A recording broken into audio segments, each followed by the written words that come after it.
TET 1 exam model paper number 25 પર્યાવરણ મહત્વના 50 MCQ question. શરૂઆત કરીએ ફર્સ્ટ નંબરના ક્વેશ્ચનથી। પર્યાવરણ શિક્ષણમાં ક્ષેત્ર મુલાકાતનું મુખ્ય શૈક્ષણિક મૂલ્ય કયું છે?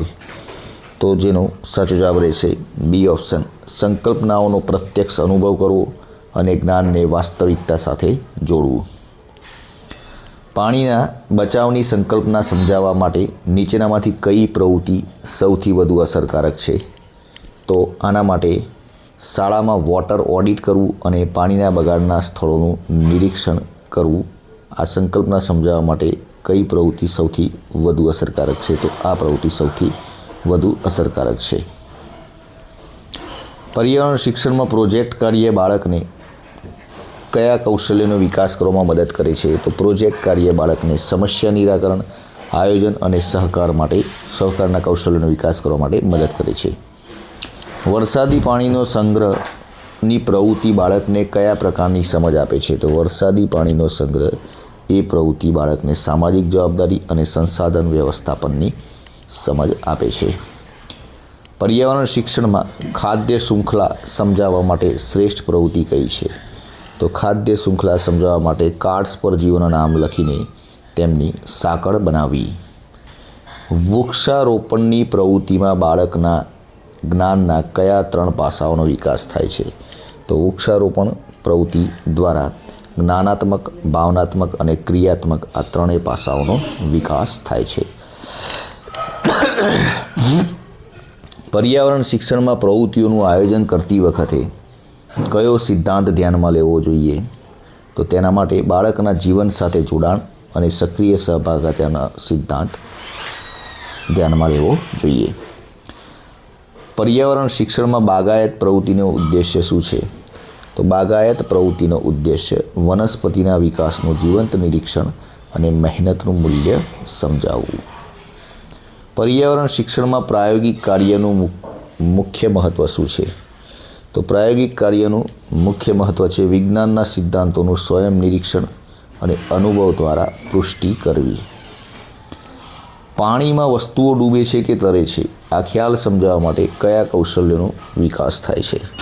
તો આ ખ્યાલ સમજાવવા માટે અવલોકન અને વર્ગીકરણ કૌશલ્યનો વિકાસ થાય છે। અને આ મિત્રો જેને આની PDF જોતી હોય ડિસ્ક્રિપ્શનમાં ટેલિગ્રામ ચેનલ લિંક આપેલી છે, જ્યાંથી જોડાઈ જજો, ત્યાં દરેક વિડીયોની PDF મૂકવામાં આવે છે। પ્રયોગ કાર્ય કરતી વખતે શિક્ષકે બાળકને કઈ બાબતની સ્પષ્ટતા આપવી જોઈએ? તો તે વખતે શિક્ષકને બાળકને સલામતીના નિયમો અને પ્રયોગના હેતુઓની સ્પષ્ટતા આપવી જોઈએ। પર્યાવરણ શિક્ષણમાં જમીનના ધોવાણને લગતો પ્રયોગ કરાવવાથી બાળક શું શીખે છે? તો જમીનના ધોવાણને લગતો પ્રયોગ કરાવવાથી બાળક વૃક્ષો જમીનના ધોવાણને કેવી રીતે અટકાવે છે તેનો પ્રત્યક્ષ પુરાવો જુએ છે। પ્રાયોગિક કાર્યમાં બાળકની કઈ ભૂમિકા સૌથી મહત્વપૂર્ણ છે? તો બાળકની સક્રિયપણે સહભાગી થવું, અવલોકન કરવું અને નોંધ કરવું। પ્રાયોગિક કાર્ય દ્વારા પર્યાવરણ શિક્ષણમાં કયો શીખવાનો સિદ્ધાંત સાબિત થાય છે? તો જેનો સાચો જવાબ રહેશે અનુભવ દ્વારા શિક્ષણ। પર્યાવરણ શિક્ષણમાં પ્રાયોગિક કાર્યનો ઉપયોગ કયા સ્તરના વર્ગો માટે વધુ થવો જોઈએ? તો તે પ્રાથમિક સ્તર માટે કાર્યાત્મક શિક્ષણ પર ભાર આપવો જોઈએ। પર્યાવરણ શિક્ષણના પ્રયોગો હંમેશા કેવી પ્રકૃતિના હોવા જોઈએ? તો પર્યાવરણ શિક્ષણના પ્રયોગો હંમેશા સરળ, સુરક્ષિત અને રોજિંદા જીવન સાથે સંબંધિત હોવા જોઈએ। પર્યાવરણ શિક્ષણમાં ચર્ચા પદ્ધતિનો ઉપયોગ કઈ સંકલ્પનાઓ રજૂ કરવા માટે થાય છે? તો ચર્ચા પદ્ધતિનો ઉપયોગ સામાજિક સમસ્યાઓ, નૈતિક મૂલ્યો અને પર્યાવરણ નીતિઓ સંકલ્પનાઓ રજૂ કરવા માટે થાય છે। પર્યાવરણ શિક્ષણમાં ચર્ચા દરમિયાન શિક્ષકની મુખ્ય ભૂમિકા શું છે? તો શિક્ષકની મુખ્ય ભૂમિકા સંવાદનું સંચાલન કરવું, દરેકને બોલવાની તક આપવી અને ચર્ચાને હેતુ તરફ દોરવી। પર્યાવરણ શિક્ષણમાં ચર્ચા કરવાથી બાળકમાં કયા કૌશલ્યનો વિકાસ થાય છે? તો બાળકમાં શ્રવણ, અભિવ્યક્તિ, તર્ક અને વિવેચનાત્મક ચિંતનનો વિકાસ થાય છે। પર્યાવરણ શિક્ષણમાં ચર્ચા માટે બહુપરિમાણીય દૃષ્ટિકોણનો અર્થ શું છે? તો બહુપરિમાણીય દૃષ્ટિકોણનો અર્થ પર્યાવરણીય સમસ્યાઓના આર્થિક, સામાજિક અને વૈજ્ઞાનિક પાસાઓ પર વિચાર કરવો. CCEનું પૂરું નામ ગુજરાતીમાં શું છે?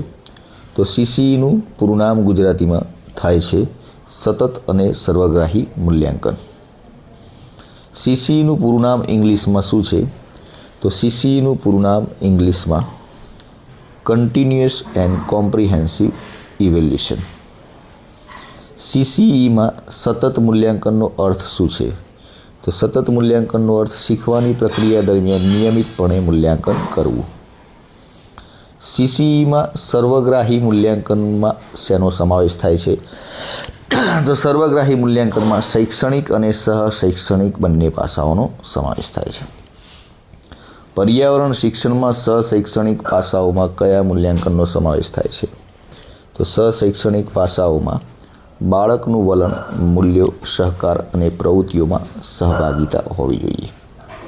પર્યાવરણ શિક્ષણમાં મૂલ્યાંકનનો મુખ્ય હેતુ શું છે? તો મૂલ્યાંકનનો મુખ્ય હેતુ બાળકની શીખવાની ખામીઓનું નિદાન કરવું અને તેમાં સુધારો કરવો. CCEમાં કયું સાધન શિક્ષકને બાળકની પ્રવૃત્તિઓમાંની સહભાગિતા નોંધવામાં મદદ કરે છે? તો નિરીક્ષણ પત્રક અને ચેકલિસ્ટ. પર્યાવરણ શિક્ષણમાં CCE દ્વારા બાળકના વલણ અને મૂલ્યનું મૂલ્યાંકન કરવા માટે કઈ પદ્ધતિનો ઉપયોગ થાય છે? તો તેમાં જૂથ પ્રવૃત્તિઓ, પ્રોજેક્ટ કાર્યમાં વર્તન અને ઘટના રેકોર્ડ્સ જેવી પ્રવૃત્તિનો ઉપયોગ થાય છે. પર્યાવરણ શિક્ષણમાં પોર્ટફોલિયોનો ઉપયોગ મૂલ્યાંકન માટે શું છે? તો તેના મૂલ્યાંકન માટે તે સમય જતાં બાળકના શ્રેષ્ઠ કાર્યો અને વિકાસની પ્રગતિ દર્શાવવા માટે. CCEમાં કઈ બાબત શિક્ષકને ઉપચારાત્મક શિક્ષણ આપવામાં મદદ કરે છે? તો તે મૂલ્યાંકન દ્વારા નિદાન કરાયેલી શીખવાની ખામીઓ. પર્યાવરણ શિક્ષણમાં પ્રશ્નોપત્રોની રચના કરતી વખતે કયા શૈક્ષણિક ઉદ્દેશ પર ભાર મૂકવો જોઈએ? તો પ્રશ્નપત્રોની રચના કરતી વખતે જ્ઞાન, સમજણ, ઉપયોજન, વિશ્લેષણ અને સર્જન આના પર ભાર મૂકવો જોઈએ. મૂલ્યાંકનમાં વિશ્વસનીયતા એટલે શું? તો મૂલ્યાંકનમાં વિશ્વસનીયતા એટલે વિવિધ શિક્ષકો કે સમયે મૂલ્યાંકન કરવા છતાં પરિણામમાં સ્થિરતા હોવી જોઈએ. મૂલ્યાંકનમાં વૈધતા એટલે શું? તો વૈધતા એટલે જેના માટે મૂલ્યાંકન તૈયાર કરવામાં આવ્યું છે તેનું જ માપન કરવું. પર્યાવરણ શિક્ષણમાં ગુણાત્મક મૂલ્યાંકન એટલે શું? તો ગુણાત્મક મૂલ્યાંકન એટલે બાળકના વર્તન, સહકાર, રુચિ અને કૌશલ્યોનું વર્ણનાત્મક મૂલ્યાંકન કરવું. પર્યાવરણ શિક્ષણમાં શિક્ષણ સહાયક સામગ્રી TLMનો મુખ્ય હેતુ શું છે? તો જ્ઞાનને મૂર્ત, રસપ્રદ અને કાયમી બનાવવું. પર્યાવરણ શિક્ષણમાં કયા પ્રકારની શિક્ષણ સામગ્રીનો ઉપયોગ અમૂર્ત ખ્યાલો સમજાવવા માટે થાય છે? તો તેમાં મોડેલ, ચાર્ટ્સ અને વિડીયો દ્રશ્ય શ્રાવ્ય સામગ્રી દ્વારા. પર્યાવરણ શિક્ષણમાં બિન પ્રોજેક્ટ દ્રશ્ય સામગ્રીનું ઉદાહરણ કયું છે? તો ચાર્ટ, પોસ્ટર અને ફ્લેશ કાર્ડ. જંગલની સંકલ્પના સમજાવવા માટે કઈ દ્રશ્ય શ્રાવ્ય સામગ્રીનો ઉપયોગ કરવો શ્રેષ્ઠ છે? તો તેના માટે જંગલી દ્રશ્યો સાથે વિડીયો ક્લિપ ચલાવીને બતાવવું. પર્યાવરણ શિક્ષણ માટે કઈ સામગ્રી સૌથી વધુ અનુકૂળ અને સરળતાથી ઉપલબ્ધ છે? તો સ્થાનિક પર્યાવરણમાંથી પ્રાપ્ત સામગ્રી અને નકામી વસ્તુઓમાંથી બનાવેલી સામગ્રી. પર્યાવરણ શિક્ષણમાં શિક્ષણ સામગ્રીની પસંદગી કરતી વખતે કઈ બાબતને ધ્યાનમાં લેવી જોઈએ? તો તે વખતે બાળકનું સ્તર, સંકલ્પનાની જરૂરિયાત અને સામગ્રીની સુસંગતતા હોવી જોઈએ. પર્યાવરણ શિક્ષણમાં ડાયોરમા એટલે શું? તો ડાયોરમા એટલે ત્રિપરિમાણીય 3D દ્રશ્ય મોડેલ, જેમ કે જંગલ કે પહાડનું 3D મોડેલ. પર્યાવરણ શિક્ષણમાં પાઠ્યપુસ્તકની મુખ્ય ભૂમિકા શું છે? તો પાઠ્યપુસ્તકની મુખ્ય ભૂમિકા શિક્ષણને દિશા આપવા માટેનું માર્ગદર્શન માળખું પૂરું પાડવું. પર્યાવરણ શિક્ષણ અધ્યાપનની મુખ્ય સમસ્યા શું છે? તો તેની મુખ્ય સમસ્યા બાળકનું શિક્ષણ માત્ર પુસ્તક કે વર્ગખંડ પૂરતું મર્યાદિત રહે છે. પર્યાવરણ શિક્ષણના અસરકારક શિક્ષણમાં કયો અવરોધ આવે છે જે શિક્ષકને પ્રવૃત્તિઓ કરાવતા અટકાવે છે? તો તેમાં વર્ગખંડમાં વિદ્યાર્થીઓની વધુ સંખ્યા અને સંસાધનોની અછત. પર્યાવરણ શિક્ષણ અધ્યાપનમાં ગોખણપટ્ટીની સમસ્યા ટાળવા માટે શિક્ષકે શું કરવું જોઈએ? તો તેના માટે શિક્ષકે બાળકોને પ્રવૃત્તિઓ દ્વારા ખ્યાલો સમજાવવા અને તારણ કાઢવા પ્રોત્સાહિત કરવા જોઈએ. પર્યાવરણ શિક્ષણને સંકલિત અભિગમમાં ભણાવવાથી કઈ સમસ્યા ઉકેલાય છે? તો સંકલિત અભિગમમાં ભણાવવાથી વિજ્ઞાન અને સામાજિક વિજ્ઞાનને અલગ વિષય તરીકે જોવાની સમસ્યા છે. પર્યાવરણ શિક્ષણ અધ્યાપન માટે શિક્ષકોને કયા કૌશલ્યોનો અભાવ હોઈ શકે છે? તો પ્રવૃત્તિ આધારિત અધ્યાપન અને શિસ્તનું યોગ્ય સંચાલન કૌશલ્ય. પર્યાવરણ શિક્ષણમાં સમસ્યા નિરાકરણ કૌશલ્ય વિકસાવવામાં કયો અવરોધ આવી શકે છે? તો તેમાં સમસ્યાઓને વાસ્તવિક જીવન સાથે ન જોડવી અને માત્ર સૈદ્ધાંતિક ઉત્તરો આપવા.